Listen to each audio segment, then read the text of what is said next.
మదనపల్లి పట్టు చీరలకు ప్రత్యేక బ్రాండ్ తీసుకొస్తామని ఎమ్మెల్యే షాజహాన్ బాషా కలెక్టరేట్ లో 13వ జాతీయ నేతన్నల దినోత్సవ కార్యక్రమంలో హామీ ఇచ్చారు. నాటు తుపాకీ పేలి రైతు మృతి, దాయాదులే చంపింటారని కుటుంబీకుల ఆరోపణ.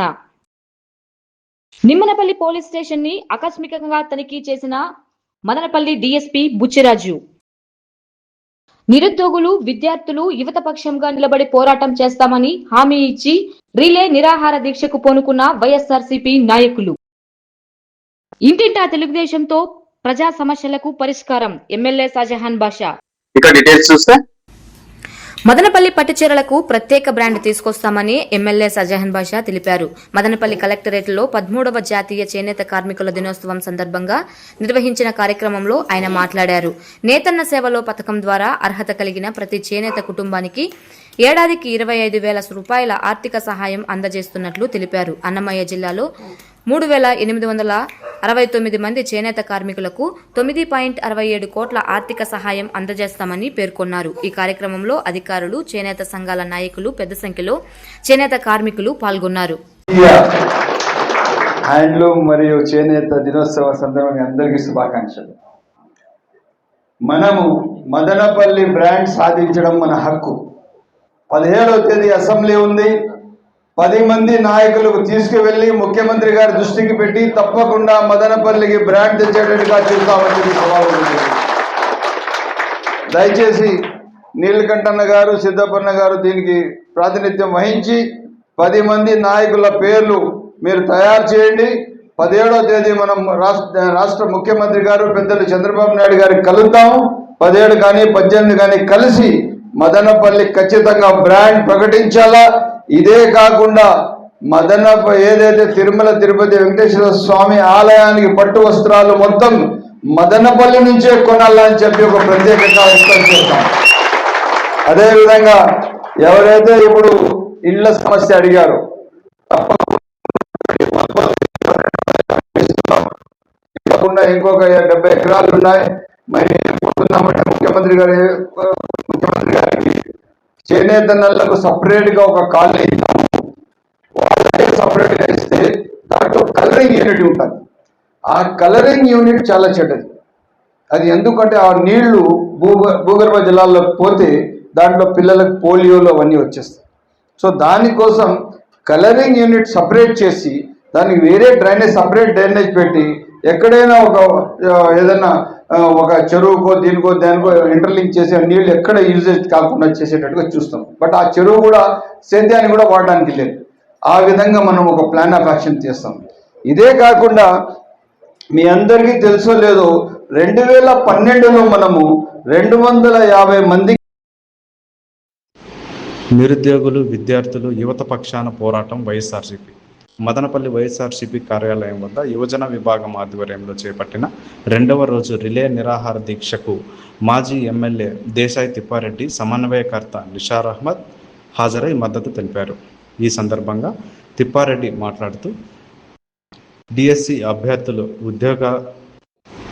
విద్యార్థులు, యువతకు జరిగిన అన్యాయంపై వైఎస్ఆర్సీపీ పోరాటం చేస్తుందని అన్నారు. నిరుద్యోగాభివృద్ధి 2.5 ఏళ్లుగా చెల్లించలేదని, బకాయిలతో సహా వెంటనే చెల్లించాలని డిమాండ్ చేశారు. డిఎస్సి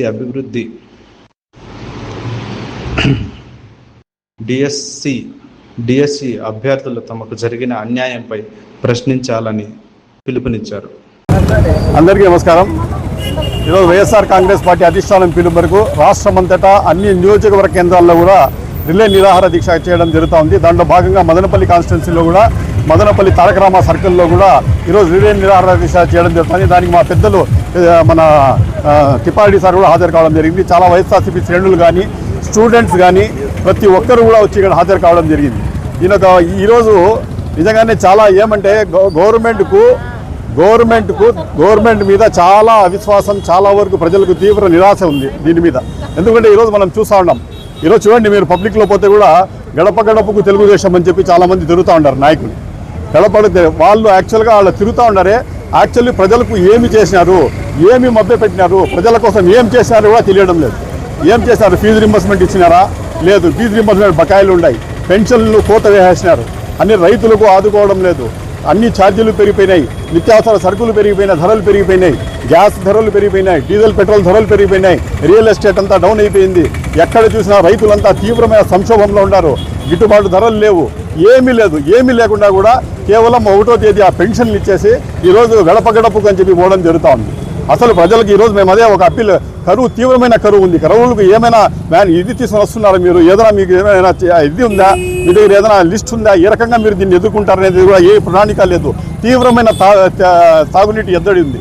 అవన్నీ లేకుండా గడప గడపకు అని చెప్పి నామమాత్రంగా పోయి ఇండ్ల దగ్గరికి పోయేసేదినో మేము వచ్చి గడప గడపకు తెలుగుదేశం అని చెప్పి తిరుగుతూ ఉంటారు. మేము ఒకటే చెప్తున్నాం ప్రజలకు కూడా, ఈరోజు మీకు మంచి అదును, మీకు దగ్గరికి నాయకులు వస్తూ ఉంటారు, మీరు నిలదీయండి. మీరు ఏమి చేసినారు ప్రజలకని అడగండి. డిఎస్సి దీని మీద మీ వరకు ఏ యాక్షన్ తీసుకున్నారు మీరు? డిఎస్సి మీద 3,50,000 మంది వాళ్ళు ఎంతో కష్టపడి చదివింటే ఈరోజు వాళ్ళకి ఏమి ఉద్యోగాలు లేకుండా, వాళ్ళకు ఇది లేకుండా వాళ్ళకి తీవ్ర నిరాశపరిచేసి అసలు బోగస్ రూట్లో 10 లక్షలు 15 లక్షలకు అమ్ముకొని మీరు సీట్లు ఇవ్వడం జరుగుతూ ఉంది. దానికోసం కూడా ఈరోజు మీ ఇండ్ల కాడికి వాళ్ళు వస్తున్నారు కాబట్టి వాళ్ళు అడగండి మీరు అని చెప్పి మేము ప్రజలకు డిమాండ్ చేస్తాం. ప్రజలకు మేము వచ్చి పిలిపిస్తూ ఉన్నాం. అదే కాకుండా ఇప్పుడు పవన్ కళ్యాణ్ గారు ఉన్నారు. పవన్ కళ్యాణ్ గారు ఈరోజు కూడా దగ్గర 4 క్యాబినెట్ మీటింగ్లు జరిగింటే 2 క్యాబినెట్ మీటింగ్లు అటెండ్ అయిపోయి నాకు హెల్త్ బాగాలేదని చెప్పి బయటికి వెళ్ళిపోవడం జరిగింది. మిగతా 2 క్యాబినెట్ మీటింగు ఆయన ఆబ్సెంట్ అయినాడు మన పవన్ కళ్యాణ్ గారు. నాకు తెలిసి ఈ డిఎస్సి సగ ఆయన కూడా తగిలినట్టుంది. ఆయన కూడా ఈ గవర్నమెంట్ ఈ రకంగా చేస్తూ ఉందే, ఏ రకంగా నేను ఫేస్ చేయాలా ప్రజలకు? డిఎస్సిలో ఈ గవర్నమెంట్ టోటల్ ఫెయిల్యూర్ అయిపోయిందే, దీని నెగిటివ్నెస్ నా మీద ఎడతపడుతుందని చెప్పి తప్పించుకొని తిరుగుతామని చెప్పి మేము ఖచ్చితంగా అనుకుంటా ఉన్నాం. అదే కానీ మోదీ గారు వచ్చినారంటే దానికి మట్టుగా ఆయనకు హెల్త్ అంతా బాగుంటుంది, ఖచ్చితంగా అటెండ్ అవుతాడు. అదే కానీ ఇది కానీ ఏదైనా మీటింగ్ ఉండాలంటే క్యాబినెట్ మీటింగ్ ఆబ్సెంట్ అవుతున్నాడు. యాక్చువల్లీ ఏం జరుగుతుంది లోపల?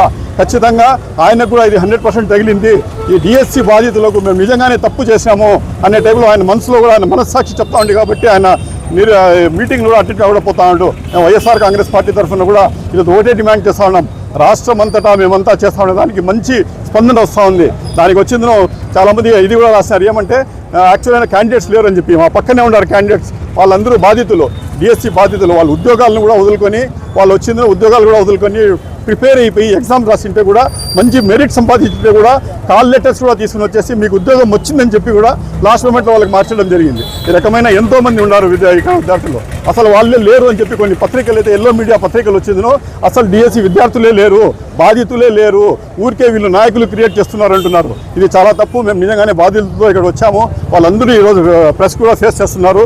ఖచ్చితంగా మేము ఒకటే డిమాండ్ చేస్తున్నాం, వీళ్ళు మన నారా లోకేష్ గారు ఖచ్చితంగా దాని పదవికి రాజీనామా చేయాలా. దీనికి వచ్చిన దీంట్లో ఈ టోటల్ ఎపిసోడ్ని కూడా సిబిఐ విచారణ జరిపించాల్సిందిగా డిమాండ్ చేస్తాను. నిమ్మనపల్లి పోలీస్ స్టేషన్ ఆకస్మిక తనిఖీ నిర్వహించి పరిశీలించడం జరిగింది. డిఎస్పీ బుచ్చిరాజు మండలంలో రౌడీ షీటర్లకు కౌన్సిలింగ్ నిర్వహించారు. ఈ సందర్భంగా డిఎస్పీ మాట్లాడుతూ రౌడీ షీటర్లు సమాజంలో మంచి ప్రవర్తన కలిగి ఉండాలని, రౌడీ షీటర్లు గొడవలకు పోవడం, నేరాలకు పాల్పడడం, దందాలకు పాల్పడడం, ప్రజల భయాందోళనకు గురి చేయడం వంటి చేస్తే కఠినమైన చర్యలు తీసుకుంటామని హెచ్చరించారు. ఈ కార్యక్రమంలో SI Ramakrishna, head constable Ramana, Rammurthy, సిబ్బంది శివ, రాజేష్ తదితరులు పాల్గొన్నారు. ఉంటే కానీ చెప్పండి. 466 వస్తుంది, 467 లిస్ట్ చేసేది వస్తుంది. ఇక నాటకాలు చేసేదా అప్లై ప్రకారం పడుతుంది. ఇంకేం చెప్పారు?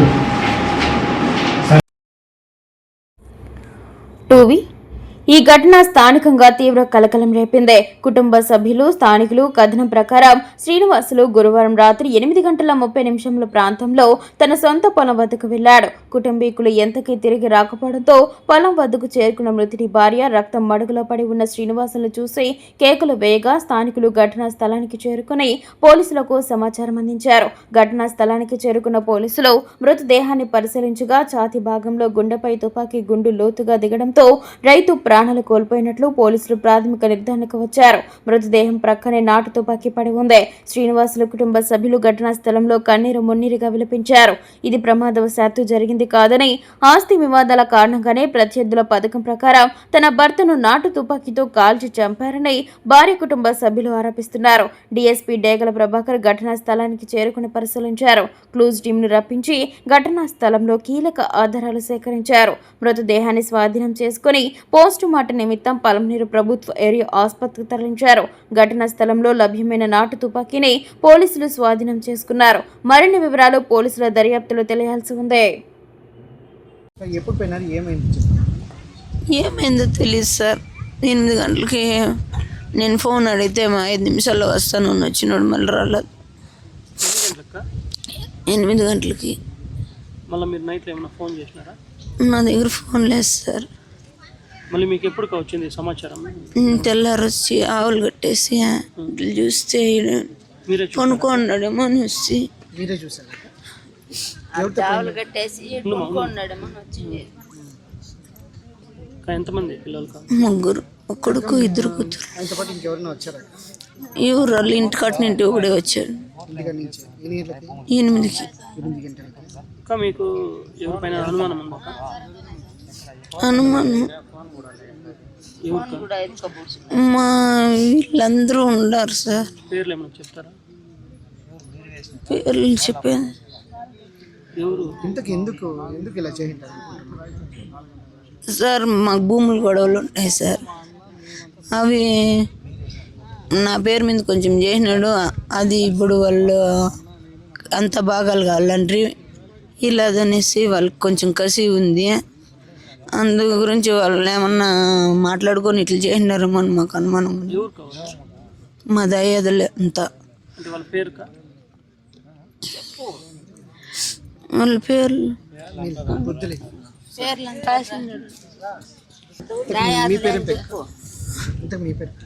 కవిత. 45 ఉంటుంది. పంచుకున్నాయి కొడుకే కారణం అని చెప్పు. నువ్వు చెప్పమ్మా, నువ్వు చెప్పు ఏం జరిగింది చెప్పు. వాళ్ళ మీద కూడా మాకు అనుమానంగానే ఉంది సార్. వాళ్ళ మీద కూడా వాళ్ళ చిన్న భార్య ఉంచుకోండి. మా మామ ఉంచుకున్నాడు. వాళ్ళ మీద డౌట్ ఉంది. ఆమె కొడుకు మామ ఉంచుకున్న కొడుకు మీద ఆమె మీద ఇద్దరి మీద డౌట్ ఉంది. ఏం చేశాడు మా అబ్బాయి? అబ్బాయి తిరుపతిలో ఏం చేస్తున్నాడు తెలియదు మాకు. ఈమె ఇక్కడే ఉంటుంది. ఇంతకు అబ్బాయి ఎవరు? ఏం పేరు అబ్బాయి? రామలింగయ్య.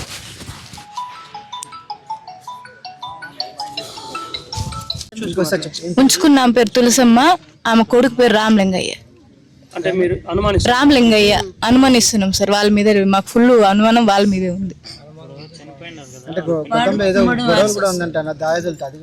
దయాదుల మీద కూడా అనుమానం. వాళ్ళు వీళ్ళంతా ఏకమయ్యి మా బావని ఇట్లా చేశారు. దయాదులు అందరూ ఏకమయ్యి మా బావని ఇలా చేశారు సార్. వాళ్ళు ఏదో చేశారు. మా ఊరు దయాదులు వీళ్ళు మా అత్త మా మామయ్య ఉంచుకున్నామే, ఆమె కొడుకు మా ఊర్లో దాయాదులంతా చేరి మా బావని ఏదో చేశారు సార్. వాళ్ళ మీద మాకు డౌట్.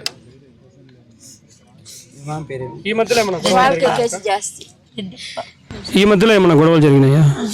జరిగినాయి సార్. ఈ మధ్య భూముల గురించి చాలా గొడవలు జరిగినాయి. రీసర్వేలు జరిగినప్పటి నుంచి చాలా గొడవలు జరుగుతున్నాయి. మిమ్మల్ని చంపేస్తాం, నరికేస్తామని కూడా మా ఊరు బెదిరిస్తున్నారు. పోలీసులు కంప్లైంట్ చేశారా? చేసాం. పిల్లలు 3 గొడవలు ఉండేది తెలుసు. అంటే గతంలో ఇప్పుడు ఎన్నేళ్ళు కావాలి? అమ్మాయి వాళ్ళ పుట్టింట్లో మన జాతర జరిగా, ఆ జాతరకు వాళ్ళు వచ్చారు. వీణ వచ్చినప్పుడు చెప్పారు మాకు ఇట్లా గొడవలు ఉన్నాయి, అన్నదమ్ములకి గొడవలు ఉన్నాయని చెప్పాడు. చెప్పినాక 2-3 రోజులు, ఇప్పుడు ఇప్పటికి 4 రోజులు అయింది. 4 రోజులు అయింది. 4 రోజుల లోపల ఏం జరిగింది తెలుద్దాం, కానీ వీళ్ళదే ఏదో ఉంటుంది. వీళ్ళు ఎవరినో ఉన్నాయి. గొడవ ఎన్ని రోజులు అయింది? 4 రోజుల ముందు మొదలే ఉంది. అసలు చెప్పారు మాకు బిడ్డ లేదు, వస్తాము మాట్లాడతామో చెప్పి. మీరేమవుతారన్నా? మా చెల్లెలు. మీ చెల్లెలు ఎవరు? చనిపోయింది మామ.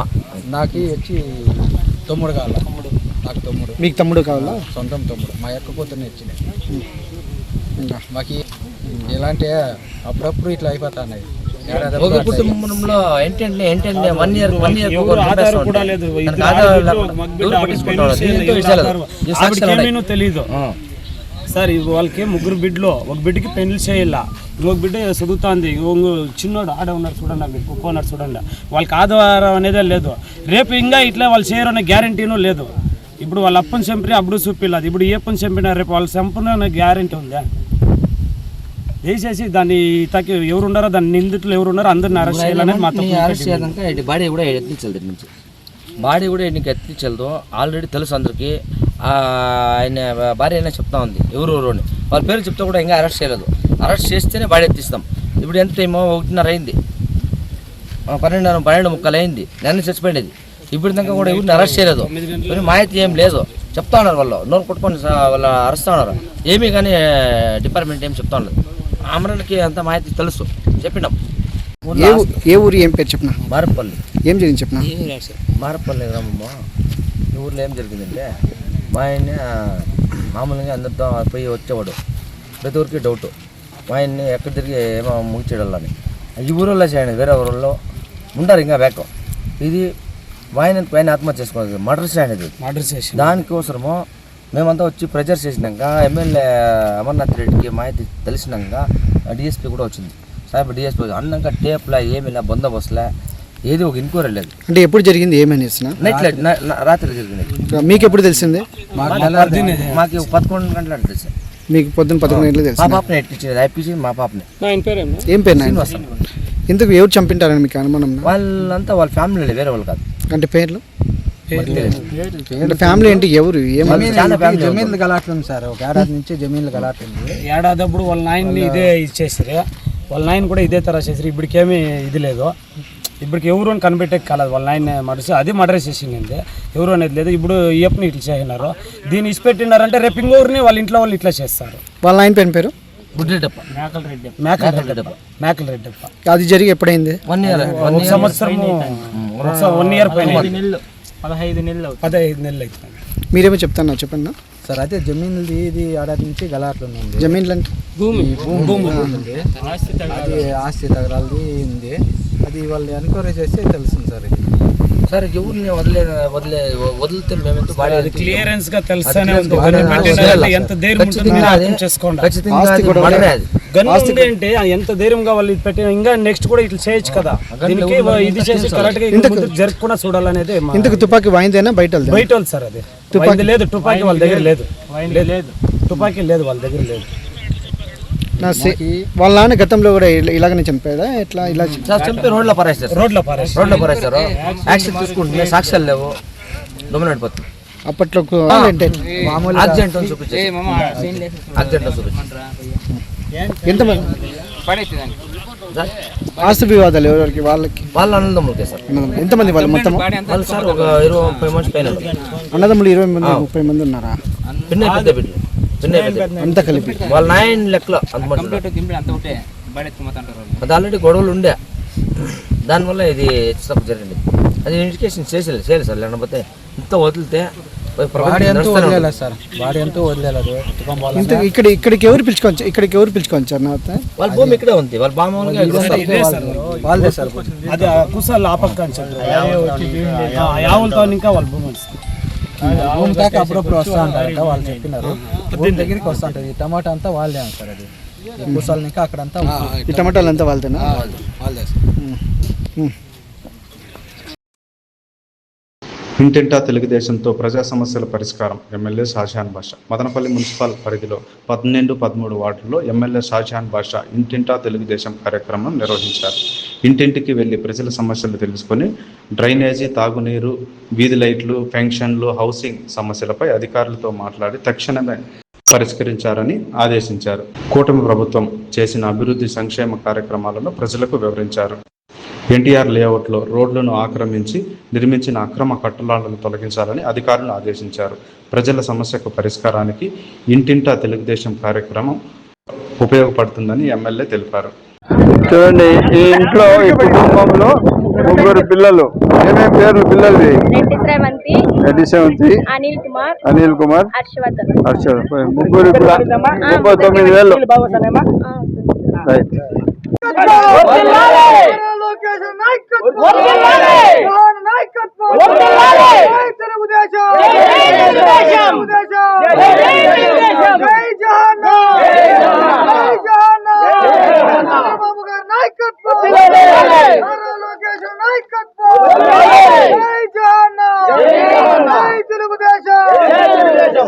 నమిత న్యూస్ వార్తలు ఇతరులతో సమాప్తం. తిరిగి రేపటి బులెటిన్లో కలుసుకుందాం. అంతవరకు సెలవు. నమస్కారం.